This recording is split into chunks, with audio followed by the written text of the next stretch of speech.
Jamaah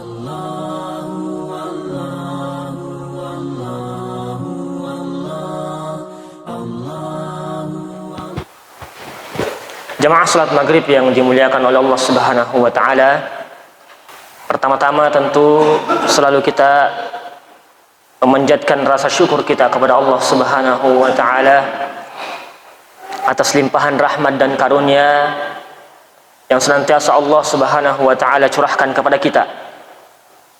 Nikmat-nikmat yang begitu besar, baik yang bersifat duniawi dalam hal keperluan hidup kita di muka bumi ini, yang tentu tidak bisa kita hitung jumlahnya. Wa in ta'uddu ni'matallahi la tuhsuha. Dan terkhusus nikmat yang sangat besar, nikmat yang Allah berikan kepada orang-orang yang Allah Subhanahu wa ta'ala pilih, nikmat keimanan dan keislaman yang Allah karuniakan dalam hati-hati kita. Semoga dengan mensyukuri nikmat tersebut Allah menambahkan kepada diri kita keistiqomahan, hidayah dan petunjuk darinya. Sebagaimana Allah Subhanahu wa ta'ala berfirman, wallazina ihtadaw zadahum huda. Orang-orang yang senantiasa mencari petunjuk, yang senantiasa beribadah, mengerjakan ketaatan, maka petunjuk akan ditambahkan kepada dirinya. Jadi ketika kita senantiasa rutin atau akrab dengan amalan-amalan soleh, maka akan mendekat kepada kita amalan-amalan soleh yang lain. Kita akan terpancing untuk mengerjakan amalan-amalan kebaikan yang lainnya, karena dia saling mengikuti. Begitu pula juga keburukan. Ketika orang terbiasa mengerjakan keburukan, maka dia juga akan terpancing untuk mengerjakan keburukan-keburukan yang lain. Maka kita selalu bersyukur kepada Allah Subhanahu wa ta'ala ketika kita mengisi waktu-waktu kita dengan kebaikan. Semoga dengannya Allah Subhanahu wa ta'ala menambahkan kebaikan-kebaikan yang lain yang kita kerjakan. Salawat dan salam senantiasa kita curahkan kepada junjungan kita, baginda Nabiullah Muhammad sallallahu alaihi wasallam. Beliaulah manusia yang sempurna, yang seharusnya selalu kita jadikan sebagai suri tauladan, panutan, contoh, khususnya di zaman kita ini. Ya, begitu banyak orang yang sulit mencari teladan, idola, tapi alhamdulillah dalam agama kita memiliki satu contoh yang luar biasa, Nabi kita tercinta Muhammad sallallahu alaihi wasallam. Jamaah salat maghrib yang dimuliakan oleh Allah Subhanahu wa ta'ala, tentu sebelum kita melanjutkan kembali pembahasan kitab kita At-Tibyan lima sahha fi fadli ba'di suwari wa ayil Qur'an, penjelasan tentang hadis-hadis sahih yang menjelaskan keutamaan-keutamaan surah-surah yang ada dalam Al-Quran atau ayat yang ada dalam Al-Quran. Tentu kita sama-sama memperbaiki niat-niat kita, dan ini merupakan pondasi dari setiap amalan perbuatan yang kita kerjakan. Rubba amalin sagirin yu'azzibuhun niyah. Boleh jadi ada amalan yang kecil dikerjakan tetapi besar pahalanya dikarenakan niat yang sungguh-sungguh, yang baik dalam hati-hati kita. Maka mari kita niatkan apa yang kita lakukan di waktu yang berbahagia ini untuk mencari ridha Allah Subhanahu wa ta'ala, dan juga sebagai wasilah kita untuk memudahkan kita menuju surga Allah Subhanahu wa ta'ala.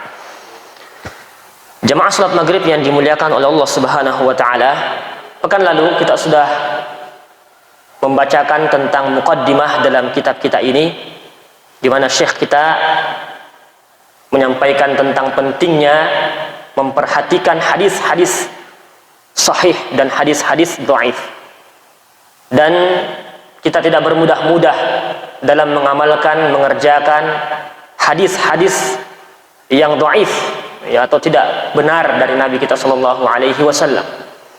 Ya, meskipun sekarang sudah terbagi pembagiannya, ya, maka kita insya Allah bisa untuk kemudian mencari kekuatan hadis yang kita dengarkan dari para penceramah atau orang-orang yang membawakan khutbah. Adapun pada kesempatan kali ini kita akan masuk ke dalam bab yang pertama dari kitab kita yang berjudul Ma Shahha fi Fadli Tilawatil Quran wa ma khassat bihi ba'du suwari wa ayatil Quran. Apa-apa saja yang sahih, hadis-hadis sahih dari Nabi sallallahu alaihi wasallam tentang keutamaan membaca Al-Quran dan kekhususan-kekhususan yang terdapat atau kemuliaan-kemuliaan tertentu pada surah-surah dan ayat-ayat dalam Al-Quran. Sub yang pertama, awalan ma sahha fi tilawatil Qur'ani wa tadarisihi. Hadis-hadis sahih mengenai keutamaan orang-orang yang membaca Al-Quran, senantiasa membaca Al-Quran dan mengajarkannya dan menyampaikannya. Al-Quranu huwa kalamullahi azza wa jalla. Al-Quran ini jamaah sekalian merupakan kalamullah, perkataan Allah azza wa jalla. Minhu nazal, darinya lah, dari Allah lah Al-Quran ini turun. Wa ilaihi ya'udu wa yarji', dan kepada Allah subhanahu wa ta'ala Al-Quran ini akan dikembalikan. Wa ma taqarraba al-'abdu ila Allah azza wa jalla bi syai'in ahabba ilaihi min kalamihi. Tidak ada seorang hamba mendekatkan diri kepada Allah subhanahu wa ta'ala dengan suatu amalan, dengan suatu ibadah yang paling Allah cintai adalah ketika seorang hamba itu mendekatkan dirinya kepada Allah subhanahu wa ta'ala melalui kalamnya, melalui perkataan Allah subhanahu wa ta'ala langsung. Wa fadlu kalamir rabbi ala kalamil makhlukina ka fadlir rabbi ala al-makhlukin. Karena sesungguhnya keutamaan perkataan pencipta dibandingkan perkataan manusia, keutamaan antara perkataan pencipta dibandingkan dengan keutamaan yang diciptakan, bagaikan keutamaan sang pencipta itu sendiri dibandingkan dengan ciptaannya. Jadi tidak bisa dibandingkan ya antara kita dengan Allah subhanahu wa ta'ala, sebagaimana tidak bisa dibandingkan perkataan Allah subhanahu wa ta'ala dengan perkataan makhluknya. Maka ini tentu kemuliaan. Banyak orang di luar sana ketika ada orang yang membaca Al-Quran menabrakkan kalimat-kalimat yang lain. Dalam Al-Quran Allah subhanahu wa ta'ala berfirman, wa idza quri'al Qur'anu fastami'u lahu wa ansitu. Jika dibacakan kepada kalian Al-Quran, kalamullah, perkataan yang agung, fastami'u, maka dengarkanlah dengan sungguh-sungguh. Karena Allah tidak mengatakan fasma', dengarkan dengan lewat saja, berbeda ya antara fasma' dengan fastami'. Kalau fastami' berarti mendengarkan dengan sungguh-sungguh. Wa ansitu, dan kita diminta untuk diam, mendengarkan dan diam. Karena ini merupakan kalimat yang mulia yang tidak bisa disamakan dengan perkataan manusia. Walihadza fa inna afdaluz zikri qiraatul Qur'ani fis shalah. Oleh karena itu kata Syekh kita, zikir yang paling baik, yang paling mulia adalah membaca Al-Quran ketika kita sedang mengerjakan salat. Zikir yang paling baik ketika membaca Al-Quran ketika kita sedang mengerjakan salat. Summa qiraatul Quran kharijas salah. Kemudian zikir yang paling baik yang kedua adalah membaca Al-Quran di luar waktu salat, di luar ketika mengerjakan salat. Summa sidq, summa sadaqah, baru kemudian amalan ibadah yang paling baik setelahnya adalah bersedekah. Summa du'a, kemudian berdoa, wal istighfar, wa hakadza sairil a'mal, kemudian beristighfar dan amalan-amalan lain yang mengikutinya. Jadi membaca Al-Quran merupakan amalan yang mulia yang dicintai oleh Allah subhanahu wa ta'ala, karena itu merupakan perkataan Allah subhanahu wa ta'ala langsung firman-Nya. Laqad shahha fi fadli tilawatil Qur'an wa tadarisihi al-'adid min al-ahadits wal athar.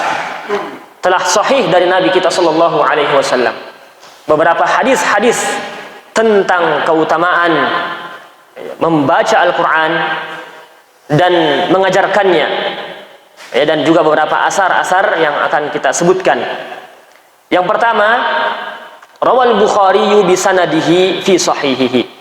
Diriwayatkan oleh Imam Bukhari dari sanadnya dalam sahih beliau, Kitabul Fadailil Quran, bab Fadlul Quran ala sairil kalam, ila Abi Musa al-Ash'ari, di mana sanadnya ini sampai kepada sahabat yang mulia Abi Musa al-Ash'ari radhiyallahu anhu.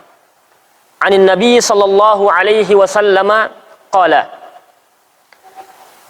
masalul ladzi yaqra'ul Qur'ana kal utrujah. Permisalan orang mukmin yang membaca Al-Qur'an seperti dia seperti buah al-utrujah. Utrujah ini jeruk besar yang harum baunya. Ta'muha thayyibun, rasanya manis. Warihuha thayyibun, dan baunya juga harum. Ini permisalan yang Rasulullah berikan kepada orang yang mukmin dan juga suka membaca Al-Qur'an. Wallazi la yaqra'ul Qur'ana katamrah. Adapun permisalan orang beriman yang tidak membaca Al-Qur'an atau mungkin jarang membaca Al-Qur'an, dia seperti buah kurma. Ta'muha thayyibun, rasanya manis. Wala riha laha, tapi dia tidak ada baunya. Tidak ada baunya. Wa masalul fajiril ladzi yaqra'ul Qur'ana kamasalir raihanah. Permisalan orang yang membaca, orang fajir, orang fasik, pelaku maksiat, pelaku dosa yang membaca Al-Qur'an, dia seperti buah raihanah. Rihuha thayyibun, baunya baik, harum. Wa ta'muha murrun, akan tetapi rasanya pahit, rasa buahnya pahit. Wa masalul fajiril ladzi la yaqra'ul Qur'ana kamasalil hanzalah ta'muha murrun wa la rihalaha. Adapun permisalan orang fajir, pelaku maksiat yang membaca Al-Qur'an, seperti buah hanzalah, rasanya pahit dan juga tidak ada baunya. Jadi ini merupakan dalil tentang keutamaan membaca Al-Quran. Dan tingkatan-tingkatan kita berbeda-beda sesuai dengan kedekatan kita dengan Al-Quran. Kemudian hadis yang kedua, jemaah yang dimuliakan oleh Allah Subhanahu wa taala, tentang keutamaan Al-Quran, membaca Al-Quran. Wa an Abi Abdurrahman As-Silmi an Utsman bin Affan radhiyallahu anhu an Nabi sallallahu alaihi wasallam qala. Dari Abu Abdurrahman As-Silmi, dari Utsman bin Affan, Rasulullah sallallahu alaihi wasallam bersabda. Ini hadis yang terkenal. Khairukum man ta'allama al-Qur'ana wa 'allamah. Sebaik-baik kalian adalah yang mempelajari Al-Qur'an dan mengajarkannya. Dan ini hadis yang nanti akan ditafsirkan oleh beberapa ulama kita, bahwa orang yang mendapatkan tentang keutamaan ini, orang yang terbaik, tidak serta-merta ketika dia belajar Al-Quran dan mengajarkan Al-Quran kemudian mendapatkan keutamaan ini. Karena tentu ada syarat-syarat yang lain harus dipenuhi, sesuai dengan apa yang disampaikan oleh Nabi kita sallallahu alaihi wasallam. Qala, dikatakan, wa aqra'a Abu Abdurrahman fi imra'ati Utsman. Dan adalah Abu Abdurrahman. Abi Abdurrahman ini adalah merupakan periwayat hadis ini. Beliau merupakan bagian atau tabi'in yang meriwayatkan hadis ini, yang beliau dengar dari Utsman bin Affan. Beliau mengatakan, wa aqra'a Abu Abdurrahman fi imra'ati Utsman hatta kana al-Hajjaj.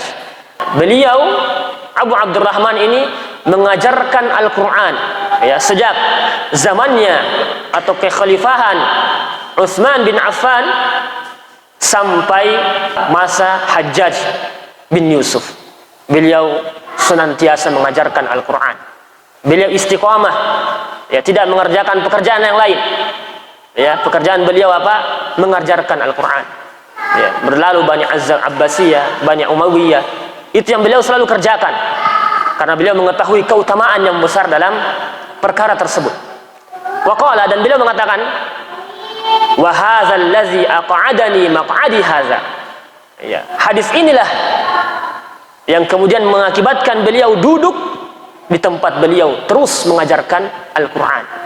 Ya, beberapa berlalu zaman kekhalifaan kaum muslimin. Ini hadis yang kedua tentang keutamaan orang yang membaca Al-Quran atau mempelajari Al-Quran dan mengajarkannya. Kemudian yang ketiga, wa an Abi Hurairah radhiyallahu anhu anna Rasulullah sallallahu alaihi wasallam qala, dari Abu Hurairah Rasulullah sallallahu alaihi wasallam bersabda, la hasada illa fi ithnataini. Tidak ada hasad yang dibolehkan. Tidak boleh kita berbuat hasad atau iri, dengki, kecuali pada dua hal. Hasad di sini ada dua, ya, bentuk iri. Ada yang namanya hasad, ada juga yang namanya ghibthah. Kalau hasad itu maknanya kita iri kepada orang yang punya mungkin sesuatu kelebihan dan menginginkan kelebihan itu hilang dari orang tersebut. Ini buruk, al-hiqd, sampai kepada al-hiqd, penyakit hati. Dan ini bahkan bisa membuat orang terkena penyakit ain. Dan semoga kita selalu berlindung kepada Allah Subhanahu wa taala dari penyakit tersebut. Setiap kita bisa memunculkan al-hiqd, iri yang berlebihan pada hati orang lain, yang bisa mengakibatkan mata mereka tajam sehingga menimpakan kepada kita al-ain. Dan kata Nabi kita sallallahu alaihi wasallam, al-ainu haq, penyakit ain itu benar adanya. Maka anjuran tentu untuk kita jangan sering-sering mengumbar-umbar, ya, mempertontonkan flexing apa yang lebih dari kita. Cukup kita bersyukur, ya, nikmat Allah Subhanahu wa taala. Ya, apa yang bisa menimbulkan kedengkian, maka mari kita berusaha untuk menyembunyikannya, menyimpannya saja untuk diri kita. Adapun kita kembali dalam hadis ini, la hasad, tidak ada kedengkian. Ada kedengkian dimaksud di sini adalah al-ghibthah. Ya, ulama kita menafsirkan al-ghibthah, yakni iri tapi tidak menginginkan kelebihan dari orang itu hilang dari orang tersebut. Artinya kita cuma iri saja, tidak menginginkan orang itu hilang kenikmatannya.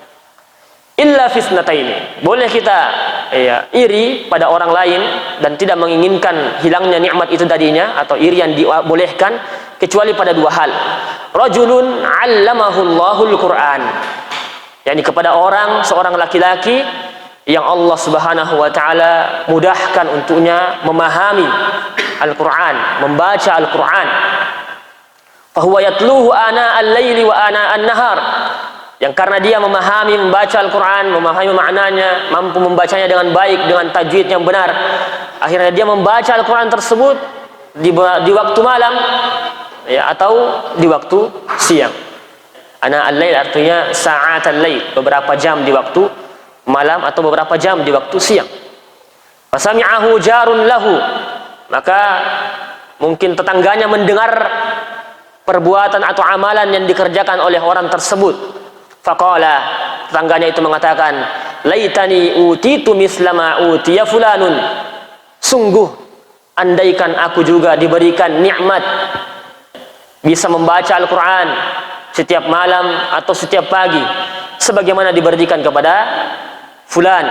Fa'amiltu mislama ya'mal, niscaya aku akan mengamalkan seperti apa yang dia amalkan. Jadi ini dibolehkan kita merasa iri, yang dianjurkan kepada orang yang diberikan keutamaan, kelebihan, mampu membaca Al-Quran di malam dan di siang hari.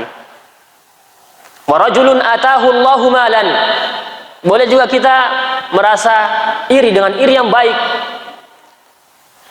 kepada orang yang diberikan oleh Allah Subhanahu wa taala kelebihan harta, lebih banyak hartanya, lebih kaya, tapi fahuwa yuhlikuhu fil haq, yang mana harta yang Allah berikan kepadanya yang berlebih itu dia pergunakan, dia manfaatkan kepada kebenaran, kepada kebaikan, kepada amalan soleh, mungkin bersedekah, mungkin membangun masjid, mungkin bersedekah kepada anak yatim, atau hal-hal yang lain, untuk sedekah-sedekah dakwah, diberikan kelebihan, maka ini kita boleh iri kepadanya.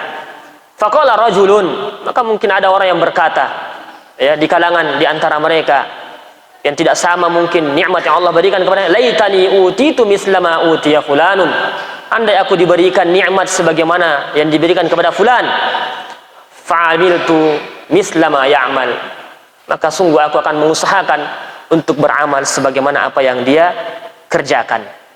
Ya, hadis sahih riwayat Bukhari dalam kitab Fadailul Quran, keutamaan Al-Quran. Jadi ini boleh kita kemudian iri, dan itu tentu memotivasi kita untuk kemudian ya, mengerjakan amalan-amalan kebaikan, bisa seperti orang-orang yang Allah Subhanahu wa taala berikan ya kelebihan-kelebihan tersebut. Dan ini juga dalil tentang keutamaan dan kelebihan yang Allah khususkan bagi orang-orang yang mampu membaca, memahami Al-Quran. Kemudian jemaah sekalian yang dimuliakan oleh Allah Subhanahu wa taala, hadis yang keempat tentang keutamaan membaca dan mempelajari Al-Quran adalah kharajal Bukhari fi sahihihi bisanadihi ila Talhah, diriwayatkan oleh Imam Bukhari rahimahullah dalam kitab sahih beliau yang mana sanadnya sampai kepada sahabat yang mulia Talha bin Ubaidillah radhiyallahu anhu. Beliau mengatakan, Sa'altu Abdullah bin Abi Aufa radhiyallahu anhu. Ya, Talha pernah bertanya kepada Abu Abdullah bin Abi Aufa. Talha bertanya, "Ausan Nabi sallallahu alaihi wasallam?" Apakah Nabi sallallahu alaihi wasallam sebelum beliau meninggal, sebelum beliau wafat, menuliskan wasiat? Apakah ada wasiatnya Nabi sebelum beliau wafat? Yang dimaksud di sini, pemahaman Abdullah bin Abil Aufa adalah wasiat harta. Apakah Nabi sallallahu alaihi wasallam menuliskan wasiat harta sebelum beliau meninggal? Tidak ada wasiatnya, hartanya diberikan ke siapa? Faqala la, maka Abdullah mengatakan tidak ada. Rasulullah sallallahu alaihi wasallam tidak punya wasiat harta. Dan memang tidak ada dalil yang menyebutkan hal tersebut, bahwa Nabi kita meninggalkan harta untuk diwariskan, wasiatkan. Fakultu, maka Talha mengatakan, kaifa kutiba 'alan nasil wasiyatu au umira biha? Kalau begitu bagaimana mungkin orang-orang atau manusia atau kaum muslimin diperintahkan untuk menuliskan wasiat?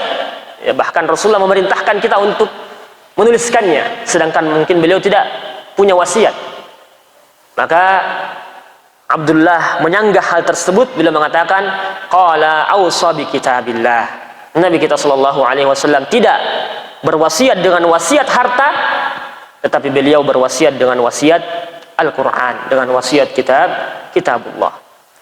Dan Al-Hafiz Ibnu Hajar, beliau menafsirkan hadis ini. Ya, beliau menafsirkan hadis ini. Beliau mengatakan, qala Al-Hafiz Ibnu Hajar rahimahullah, wal muradu bil wasiyati bi kitabillah, yang dimaksud dengan Rasulullah berwasiat dengan kitabullah. Apa isi wasiat Rasulullah tentang kitabullah? Apa yang kita perbuat dengan Al-Quran itu? Maksudnya adalah hifzuhu hassan wa ma'na. Ya, kata Al-Hafiz Ibnu Hajar Al-Asqalani, yang dimaksud wasiat Nabi untuk kita kaum muslimin kepada Al-Quran adalah menghafalnya, baik secara tulisan maupun maknanya, maupun artinya. Fayukramuhu, hendaklah kita selalu memuliakannya. Wa yusanu, dan kita menjaganya. Wala yusafiru bihi ila ardin adu, janganlah kita hendak membawa Al-Quran itu ke negeri orang-orang kafir. ya, mungkin tidak terjaga di sana, nanti dilakukan hal-hal buruk pada Al-Quran di tempat-tempat orang-orang kafir, dan ini tidak dianjurkan. Ya, kalau kita membawa Al-Quran di tempat-tempat kebanyakan musuh-musuh Allah Subhanahu wa Ta'ala yang membenci Islam, maka kita tidak dianjurkan untuk membawa Al-Quran ke sana, karena besar kemungkinan akan terjadi bentuk-bentuk penistaan, dan ini biasa terjadi, kita lihat di media-media sosial, wal iyaz billah. Wa yattabi' ma fihi, di antara juga maksud dari ausa bi kitabillah, Rasulullah berwasiat dengan Al-Quran ini, kitabullah, adalah kita mengikuti apa yang ada dalam Al-Quran. Wa ya'mal bi awamirihi, mengerjakan apa yang diperintahkan di dalamnya. Wa yajtanib nawahihi, menjauhi apa-apa yang dilarang dalam Al-Quran. Wa yudawimu tilawatihi, merutinkan, melazimkan membaca Al-Quran. Wa ta'allumuhu wa ta'limuhu wa nahwa dzalik, dan juga kita kalau mampu untuk mengajarkannya ataupun mempelajarinya, dan hal-hal yang lain yang terkait dengan Al-Quran. Jemaah salat maghrib yang dimuliakan oleh Allah Subhanahu wa Ta'ala, ini dalil yang keempat tentang keutamaan orang-orang yang membaca atau mempelajari Al-Quran. Dia merupakan wasiat yang mulia dari Nabi kita sallallahu alaihi wasallam. Kemudian hadis yang kelima, an Abi Hurairah radhiyallahu anhu anin Nabi sallallahu alaihi wasallam qala. Dari Abu Hurairah radhiyallahu anhu, Nabi kita sallallahu alaihi wasallam bersabda, "Ma azinallahu li syai'in ma azina li nabiyyin ay yataghanna bil Qur'an."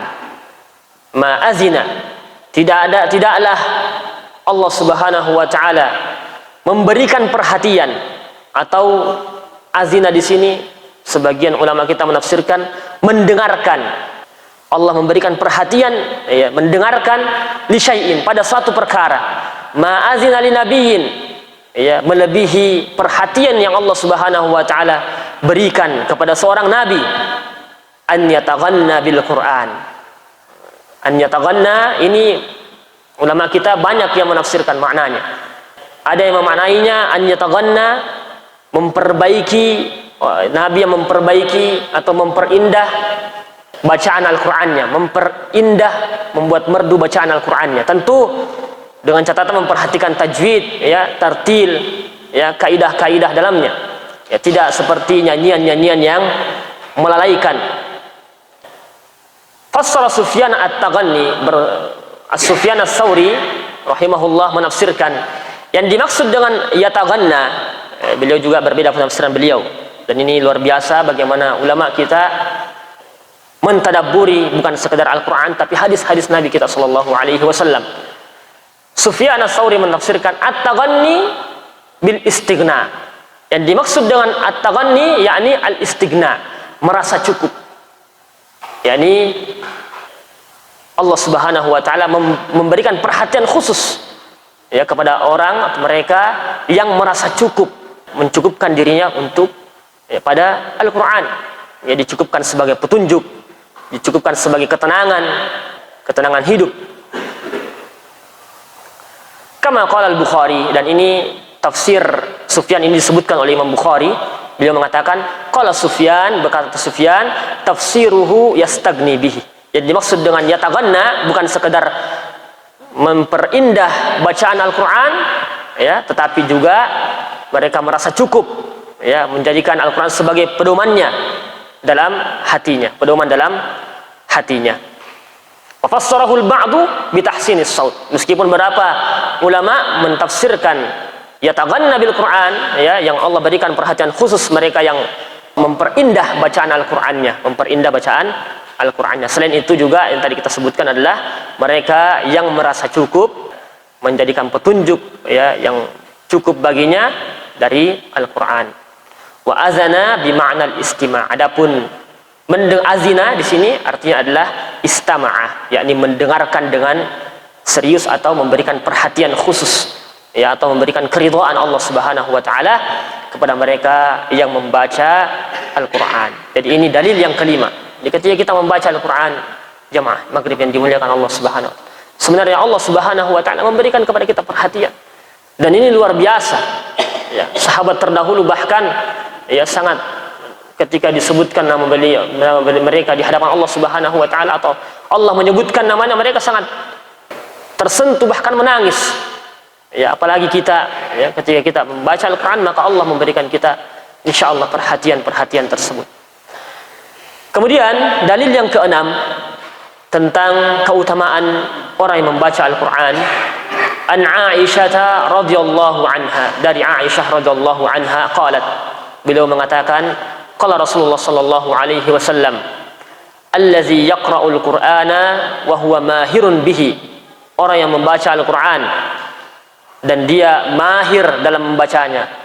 Ketika membaca Al-Quran, benar semua hukum tajwidnya, dia mampu membaca Al-Quran dengan tartil, tidak banyak salahnya atau mungkin tidak ada salahnya, kaidah-kaidah tajwidnya, dan juga suaranya diperindah. Wa huwa mahirun bihi, dia mahir membaca Al-Quran ma'as safratil kiramir bararah, maka dia bersama malaikat yang mulia lagi berbakti. Jadi kalau kita membaca Al-Quran, sebenarnya ada malaikat di samping kita, di sisi kita yang menemani kita, ya, malaikat yang mulia dan berbakti kepada Allah Subhanahu wa taala. Wallazi yaqra'uhu, adapun mereka-mereka yang membaca Al-Qur'an, qala Hisham, berkata Hisham, wa huwa syadidun alaihi, yakni yang membaca Al-Qur'an tapi dia merasa susah, ya, kewalahan membaca Al-Qur'an sampai keringat atau kesusahan membaca Al-Qur'an. Qala Syu'bah wa huwa alaihi syakun, berkata Syu'bah, yang dimaksud adalah atau mungkin orang yang memiliki ya kemampuan yang tidak banyak dalam membaca Al-Qur'an. Falahu ajran, maka dia tetap mendapatkan pahala, mendapatkan 2 pahala. Maka ketika kita membaca Al-Qur'an, meskipun kondisi kita belum terlalu mungkin mampu memahami ya atau mampu menyebutkan lafal hurufnya dengan baik, tentu kita tetap mendapatkan pahala di sisi Allah Subhanahu wa taala. Dan juga di sini pentingnya kita untuk tidak sekedar membaca, ya, tidak sekedar membaca. Karena nanti syekh kita di sini akan menjelaskan bahwa berbeda antara mereka yang paham maknanya, bahkan ulama, seorang alim, ulama, ahli ilmu yang membaca Al-Quran, dibandingkan orang yang tidak paham, hanya sekedar baca saja tapi tidak memahami maknanya. Ya, itu berbeda derajatnya atau berbeda penafsirannya dalam pemahaman dari syekh kita di sini. Kita lanjutkan jamaah sekalian yang dimuliakan oleh Allah Subhanahu wa taala, hadis yang ke-7.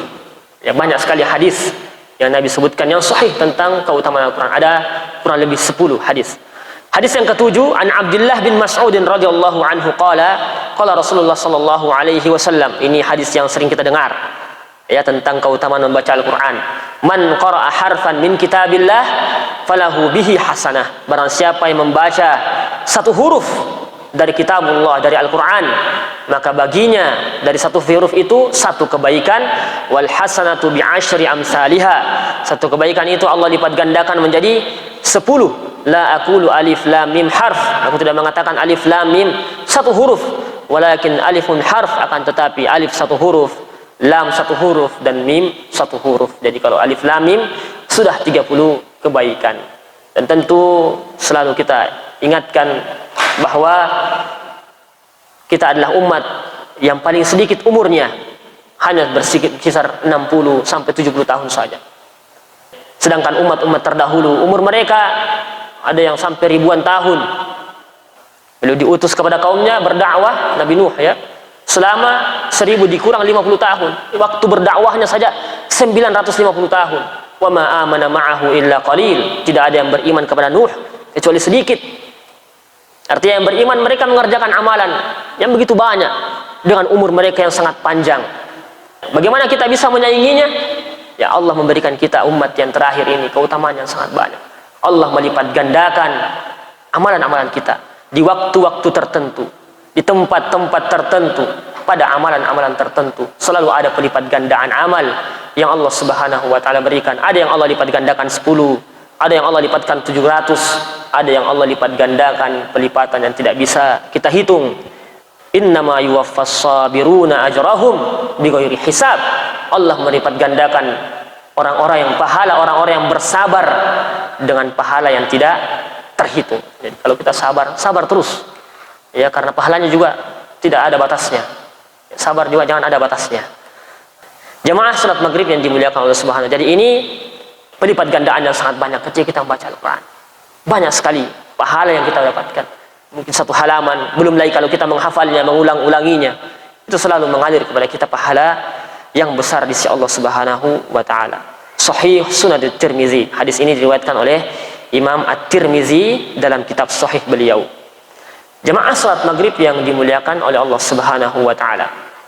Kemudian hadis yang ke-8 tentang keutamaan pembaca Al-Quran adalah an Abdullah bin Umar radhiyallahu anhu, dari Abdullah bin Umar radhiyallahu anhu, an Nabi sallallahu alaihi wasallam qala, yuqalu li sahibil Quran, dikatakan kepada ahli Al-Quran, kepada mereka yang senantiasa membaca Al-Quran, memahami Al-Quran di hari kiamat nanti, iqra wartaqi, bacalah Al-Quran itu. Kita diminta untuk membacanya, wartaqi, dan naiklah, warattil, ya, dan bacalah dengan tartil, kama kunta turattilu fid dunya, sebagaimana kalian membacanya ketika kalian di dunia. Tartilkanlah Al-Quran itu nanti di hari kiamat ketika kita membaca atau mungkin menghafal Al-Quran, insyaallah kita akan diminta untuk membaca. Dan setiap bacaan, fa inna manzilataka inda akhiri ayatin taqra'uha, karena sungguhnya kedudukanmu nanti di surga tergantung seberapa banyak atau sampai ayat mana yang kita baca.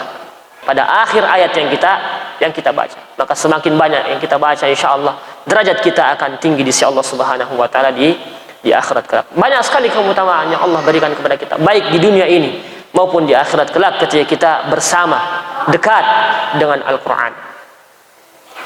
Kemudian yang ke-9 jamaah sekalian, hadis sahih tentang keutamaan pembaca Al-Quran. An Abi Hurairah radhiyallahu anhu, anin Nabi sallallahu alaihi wasallam qala, yuji'ul Qur'anu yaumal qiyamah, Al-Quran nanti di hari kiamat akan didatangkan, dan di hari kiamat nanti tidak ada syafaat, tidak ada yang memberikan syafaat kecuali siapa yang Allah izinkan untuk memberi syafaat. Yang memberi syafaat nanti di hari kiamat cuma Allah, di naungannya yuzilluhumullahu fi zillihi yauma la zilla illa zillu, sab'atun yuzilluhumullahu fi zillihi yauma la zilla illa zillu. Ada 7 golongan yang Allah naungi, ya, Allah beri syafaat di hari tidak ada naungan pada hari itu. Jadi Allah pada itu tidak ada yang diberi syafaat, mampu memberikan syafaat kecuali yang Allah izinkan. Termasuk Nabi kita Muhammad sallallahu alaihi wasallam diizinkan untuk memberi syafaat. Termasuk Al-Quran diizinkan oleh Allah Subhanahu wa taala untuk memberi syafaat, pertolongan kepada yang selalu, yang merutinkan membacanya dan mempelajarinya. Akan didatangkan Al-Quran pada hari kiamat, fayaqulu ya Rabb hallihi, maka ketika Al-Quran didatangkan, ketika Al-Quran itu datang dan melihat hamba atau seorang yang dulu di dunia selalu membacanya, melazimkan diri membaca Al-Quran, Al-Quran akan mengatakan hallihi ya Rabb hallihi, ya Tuhanku lepaskan dia, berikan dia kemudahan. Fayulbas tajal karamah, maka karena permintaan dari Al-Quran maka dia pun dilepaskan dan dia dipakaikan mahkota kemuliaan, mendapatkan mahkota kemuliaan. Summa yaqulu ya Rabb zidhu, kemudian Al-Quran tidak sampai di situ. Jadi kita selalu lazim dengan Al-Quran, selalu membacanya, syafaatnya akan sangat luar biasa di akhirat kelak. Ketika kita sudah dilepaskan dari berbagai macam, ya, ke hal-hal yang berat di hari kiamat nanti, ya, dari teriknya sinar matahari dan hal-hal yang lain. Ketika kita diberikan syafaat oleh Al-Quran, kita akan dipakaikan mahkota kemuliaan. Berkata lagi Al-Quran, ya Rabb zidhu, tambahkan lagi syafaat untuknya, kemuliaan untuknya. Fayulbas hullatal karamah, maka dipakaikan padanya, ya, kalung kemuliaan. Summa yaqul ya Rabb irda anhu, kemudian Al-Quran tidak berhenti, melanjutkan, wahai Rabb, wahai Tuhanku, ridhoilah dia, fayarda anhu, maka Allah Subhanahu wa taala pun meridhoi hamba tersebut karena kedekatannya dengan Al-Qur'an. Fayaqulu lahu, kemudian kepada orang tersebut dikatakan, iqra wartaqa, bacalah dan naiklah, wa tuzadu bikulli ayatin hasanah, dan selalu bertambah untukmu ya nikmat surga sesuai dengan ayat-ayat yang engkau baca. Jadi ini keutamaan yang sangat luar biasa yang Allah Subhanahu wa taala berikan kepada kita ketika kita melazimkan diri kita untuk senantiasa membaca Al-Qur'an. Baik, kita lanjutkan di hadis yang terakhir dalam kitab kita ini tentang keutamaan orang yang membaca dan mempelajari Al-Qur'an. Qala sallallahu alaihi wasallam, berkata Nabi kita sallallahu alaihi wasallam, diriwayatkan oleh Imam Muslim. Ini hadis yang terkenal dan selalu kita ulang-ulangi. Wa majtama'a qaumun fi baitin min buyutillah. Tidak ada satu kaum, sekelompok manusia berkumpul di rumah dari rumah-rumah Allah Subhanahu wa taala, yakni masjid. Yatluna kitab Allah. Di masjid tersebut mereka membaca Al-Qur'an. Wa yatadarasunahu bainahum, dan saling mengajarkan di antara mereka. Illa nazalat alaihimus sakinah, kecuali turun kepada mereka ketenangan. Dan ini ya sudah terbukti ya, banyak biasa kita sulit mencari ketenangan ketika datang ke majelis ta'lim, majelis-majelis ilmu di masjid, tidur ya, masya Allah, tidak apa-apa. Jadi sakinah, ketenangan.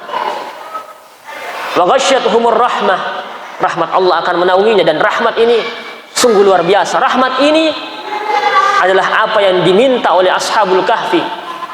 Dan ketika rahmat Allah turun kepada kita, tidak ada lagi nikmat yang mengalahkan nikmat tersebut. Rahmat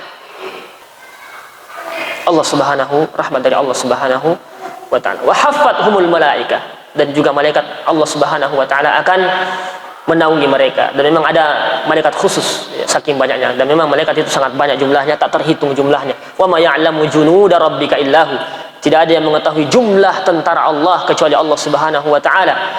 Malaikat yang tawaf di Ka'bah saja ratusan ribu, apalagi malaikat-malaikat yang lain. Ada malaikat khusus kerjaannya cari majelis-majelis ilmu, majelis-majelis ta'lim. Ya, kalau ada majelis ta'lim dia ke situ. Meskipun mungkin cuma 2 orang, cuma 3 orang, cuma 4 orang, dia akan datang menaungi orang-orang yang senantiasa membaca Al-Qur'an dan saling mengajarkan di antara mereka. Ya, atau halaqah-halaqah tahfiz, halaqah-halaqah Al-Qur'an, akan datang malaikat di situ yang memang tugasnya seperti itu, perintah dari Allah Subhanahu wa taala. Dan nikmat yang terkhusus yang paling besar adalah apa yang Rasulullah sebutkan, wa zakarahumullahu fi man indah, dan Allah Subhanahu wa taala akan menyebut-nyebut nama mereka di hadapan para malaikat-malaikatnya. Jamaah salat maghrib yang dimuliakan oleh Allah Subhanahu wa taala. Tapi pertanyaannya, apakah semua orang mendapatkan nikmat ini? Atau ada syarat-syaratnya? Atau kalau kita membaca Al-Quran, mengajarkannya, atau mungkin hadir di situ, mendapatkan semua keutamaan-keutamaan ini? Ternyata tidak juga. Kalau pendapat Syekh kita di sini, hamilul Qur'anul ladzi yanalu hadzal ajr was sabab. Orang-orang yang mendapatkan nikmat pahala dari hadis-hadis ini, ya tidak tentu semuanya. Ya, bahkan ada mungkin yang dikhususkan. Huwallazi yakunu ala ma kana alaihi Rasulullah sallallahu alaihi wasallam. Mereka yang mendapatkan keutamaan-keutamaan ini yang tadi kita disebutkan namanya di hadapan para malaikat, dinaungi dan lain sebagainya, adalah mendapatkan syafaat di hari kiamat, adalah mereka yang membaca Al-Qur'an tetapi juga keadaannya seperti keadaan mereka, keadaan Rasulullah sallallahu alaihi wasallam dan para sahabatnya di hari turunnya hadis tersebut, di hari turunnya hadis keutamaan ini. Ya, artinya apa? Akidah mereka fil aqidati wal ibadati was suluk. Ya, mereka membaca Al-Qur'an, mengajarkan Al-Qur'an, mempelajari Al-Qur'an, tetapi akidah mereka juga baik. Mereka berpemahaman Ahlus Sunnah wal Jamaah, berpemahaman yang lurus. Dalam hal ibadah juga mereka mengerjakan hal-hal yang wajib, tidak ada yang bolong-bolong. Ya, siapa tahu bilang kita tidak usah sholat, yang penting hadir majelis salim. Tidak bisa juga. Ya, sudah dinaungi. Tidak seperti itu. Jadi keadaan mereka sama seperti keadaan ya para nabi kita sallallahu alaihi wasallam dan para sahabatnya saat hadis ini disebutkan oleh nabi kita sallallahu alaihi wasallam. muayyidan lil wajibat, mengerjakan hal-hal yang wajib. Mereka senantiasa mengerjakan hal-hal yang wajib. Muntahiyan 'anil muharramat, meninggalkan hal-hal yang haram. Maka tidak ya serta-merta kita mendapatkan keutamaan tersebut. Insyaallah pekan depan kita akan melanjutkan pembahasan kita tentang hamilul Quran, orang-orang yang senantiasa membaca Al-Quran, yang insyaallah akan mendapatkan keutamaan-keutamaan dari yang hadis-hadis, keutamaan para pembaca Al-Quran, dan juga beberapa penafsiran ulama kita tentang khairukum man ta'allama al-Qur'ana wa 'allama. Apa yang dimaksud dengan orang terbaik di antara kalian adalah mereka yang mempelajari Al-Quran dan orang yang mengajarkannya. Semoga Allah Subhanahu wa taala senantiasa mengistiqomahkan kita untuk membaca Al-Quran, kitabullah, dan memberikan kita kemudahan dalam memahaminya. Apa yang benar dari kami itu datangnya dari Allah Subhanahu wa taala, adapun kekeliruan datangnya dari diri kami dan syaitan la'natullah alaih. Subhanakallahumma wa bihamdik, asyhadu an la ilaha illa anta, astaghfiruka wa atubu ilaik. Assalamualaikum warahmatullahi wabarakatuh.